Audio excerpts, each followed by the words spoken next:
Hello दोस्तों, नमस्कार। प्रयागराज से मैं प्रवीण महूलियार स्वागत करता हूं आप सभी का डेली डोज के इस नए फ्रेश एपिसोड में। आज की वीडियो में होंगी बातें गवर्नमेंट के कुछ नए प्लान्स के बारे में। गवर्नमेंट ने तय किया है कि देश भर में स्टूडेंट्स को फ्री पढ़ाई देगा। कैसे आप अपने घर में बैठ के गवर्नमेंट की इस नई फ्री पढ़ाई की योजना को प्राप्त कर सकते हैं, इस वीडियो में हम आपको बताएंगे। साथ में बैंक्स के बारे में एक नई जानकारी है। टोटल 6 बैंक्स को फिर से चूना लगाया गया है, मतलब कि उनके साथ किया गया है सैकड़ों करोड़ का फ्रॉड। कौन से बैंक इस बार फ्रॉडस्टर के गिरफ्त में आए हैं, गलती क्या हुई है, इस वीडियो में हम जानेंगे। ट्रेन्स को चलाने की परमिशन दे दी है भारत सरकार ने इंडियन रेलवेज को। कितनी ट्रेन चलेंगी, कब से चलेंगी, कैसे टिकट बुक कर सकेंगे, सारी बातें वीडियो में बताई जाएगी। और लास्ट में हम आपको बताएंगे BSNL के बारे में। BSNL के 4G सर्विस का इंतजार हम काफी समय से कर रहे हैं। खुशखबरी ये है कि अब आप BSNL की 4G सिम प्राप्त कर सकते हैं। आइए विस्तार से करते हैं सारी बातें, लेकिन सबसे पहले क्वेश्चन ऑफ द डे। कल था मदर्स डे, तो मदर्स डे के उपलक्ष्य में ये सवाल है, बताइए मदर टेरेसा का फुल नेम क्या था।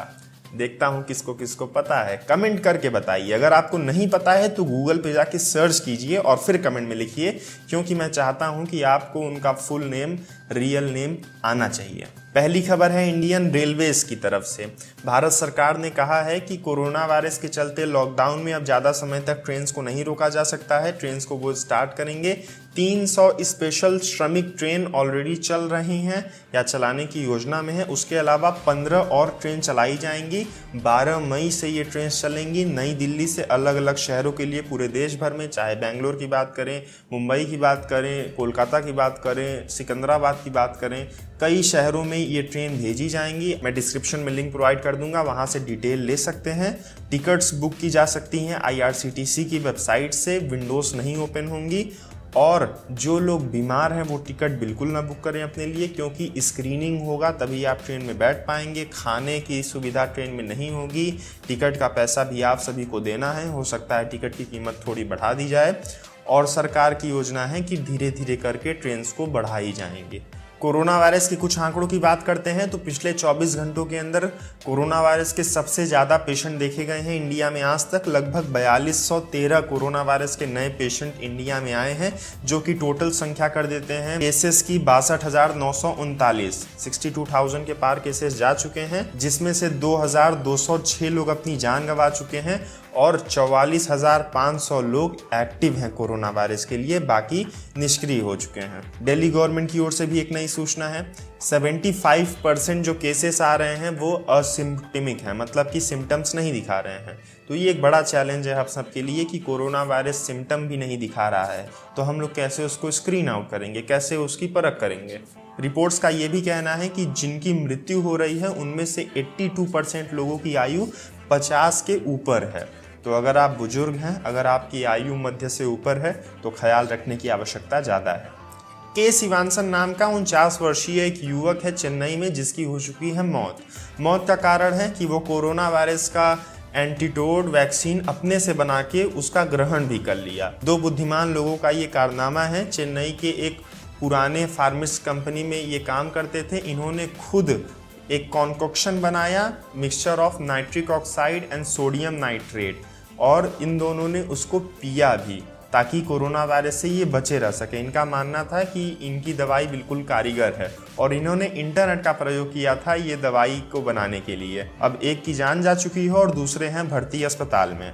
तो अगर आप भी ऐसा कुछ सोच रहे हैं तो इन सब सोच से बिल्कुल दूर रहिए। सरकार, साइंटिस्ट, डॉक्टर्स को अपना काम करने दीजिए।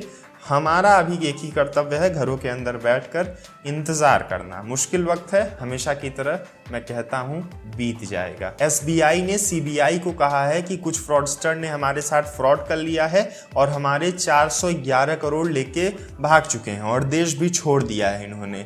ये काम है रामदेव इंटरनेशनल कंपनी का।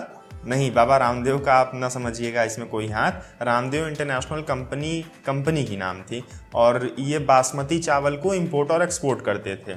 इसके जो निदेशक थे सुरेश कुमार, नरेश कुमार और संगीता, इन तीनों के खिलाफ केस दर्ज है और इन्होंने 411 करोड़ रुपए का संयुक्त लोन लेके चुकाया नहीं और फरार हो गए हैं। SBI, Canara bank, union bank, ICICI bank और एक दो बैंक लोकल के भी अन्य शामिल थे। 27 जनवरी 2016 में इनका अकाउंट एनपीए हो गया था और एसबीआई ने फाइनली सीबीआई को ये मामला सौंप दिया है, क्योंकि अब उनके गिरफ्त से ये लोग बाहर हैं। PNB, PMC, yes bank, SBI सब पारी पारी ऐसे केसेस के गिरफ्त में आ रहे हैं। इन केसेस के बाद मन में सवाल ये उठता है कि जो लोग फरार हो रहे हैं सब कुछ छोड़ छाड़ के, उनको बैंक कैसे इतना हैवी लोन सैंक्शन कर सकती है। और 2016 के शुरुआत में एनपीए हुआ था इनका अकाउंट, तो अभी तक बैंक के अधिकारी क्या कर रहे थे? अभी तक इन्होंने क्यों नहीं इस बात को बताया? अब जाके लॉकडाउन में सीबीआई को ये केस सौंप रहे हैं। अगली खबर है गवर्नमेंट की ओर से। एचआरडी मिनिस्ट्री ने घोषणा की है कि डीटीएच फ्री चैनल्स चलाए जाएंगे, जिसमें कि 1 से लेकर 12 तक की शिक्षा प्रोवाइड की जाएगी देश के बच्चों के लिए।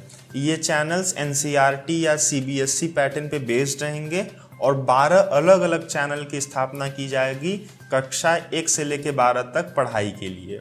बहुत ही अच्छा कदम है, इस पे काम चल रहा है। उम्मीद है जल्द ही आप सभी को अपने टीवी पे फ्री में इसका प्रसार देखने को मिले।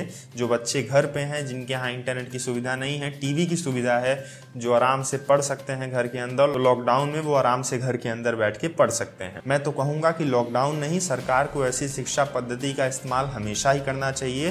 फ्री में शिक्षा आप स्कूल में बांटेंगे तो उसमें पैसे ज़्यादा लगेंगे, खर्च ज़्यादा आएगा, पर एक जगह लाइव अगर कोई पढ़ा रहा है, उसको आप पूरे देश में प्रसारण दे रहे हो तो उसमें खर्च भी कम आएगा और सारे बच्चे समझेंगे भी अच्छे से। बीएसएनएल की ओर से खबर है, आप सभी को पता है कि बीएसएनएल 1 अप्रैल 2020 में लॉन्च करने जा रहा था बीएसएनएल 4G सर्विसेज, लेकिन लॉकडाउन हो गया, कोरोना वायरस आ गया, तो इसकी वजह से सारे मामले पोस्टपोन हो चुके हैं। लेकिन बीएसएनएल का आप कहना है कि अगर अब आप 4G सिम खरीदना चाहें तो खरीद सकते हैं। अपग्रेड करने की कॉस्ट बिल्कुल फ्री है। 2G 3G सिम दीजिए, आपको 4G मिल जाएगी और नया सिम अब आप खरीदेंगे तो आपको 100 रुपये का मिनिमम रिचार्ज कराना पड़ेगा, तो आपको 4G सिम बीएसएनएल की ओर से मिल जाएगी। इसका ये मतलब नहीं है कि 4G इंटरनेट भी चलने लगेगा, उसमें चलेगा 3G इंटरनेट ही फिलहाल। पर बीएसएनएल का कहना है कि लॉकडाउन के खत्म होते होते वो हर जगह अपने टावर्स एस्टैब्लिश कर लेंगे। नोकिया और एडिशन के साथ इनका काम चल रहा है, 4G पे अपग्रेडेशन हो रहा है और जल्द ही सारा काम कंप्लीट हो जाएगा और आप सभी को 4G सर्विस देखने को मिलेगा। आखिरी खबर, 80 करोड़ लोगों को लाभ दे सकता है मोदी सरकार की नई योजना है कि राशन कार्ड अब बदले जाएंगे पूरे देश भर में। जो पुराने सिस्टम के राशन कार्ड हैं उनको अपग्रेड किया जाएगा और ये जो नए राशन कार्ड होंगे ये पूरे देश में यूनिवर्सल रहेंगे। आप कहीं से भी राशन ले सकते हैं। 5 किलो तक चावल आपको 3 रुपए में मिलेगा और गेहूं मिलेगा 2 रुपए प्रति किलो में। तो इससे देश के बहुत सारे लोगों को लाभ मिलने वाला है, क्योंकि अगर आप गांव का राशन कार्ड रखते थे तो आपको गांव में ही मिलता था और कोई मजदूर मान लीजिए गांव से बाहर चला जाता था मुंबई काम करने के लिए, तो वहां उस राशन कार्ड से उसको राशन नहीं मिलता था। लेकिन ये जो यूनिवर्सल राशन कार्ड होंगे इनसे आपका काम हो जाएगा। अपग्रेडेशन भी सरकार का कहना है कि काफ़ी आसान होगा, आधार कार्ड का इस्तेमाल किया जाएगा। तो आप सभी के लिए खुशी की ये भी एक खबर। आज की इस वीडियो में कम ही जानकारी थी, वीडियो आप सभी को जल्दी भी देनी थी और मेरे यहाँ आंधी तूफान भी आ रहा है, बिजली उजली की कुछ समस्या है, पावर बैकअप्स भी मुश्किल से मिल रहे हैं, तो आप सभी थोड़ा साथ दीजिएगा। अगर 1-2 दिन वीडियो ना आ सकी तो धैर्य रखिएगा। अभी के लिए दीजिए मुझको इजाज़त। जय हिंद, जय भारत।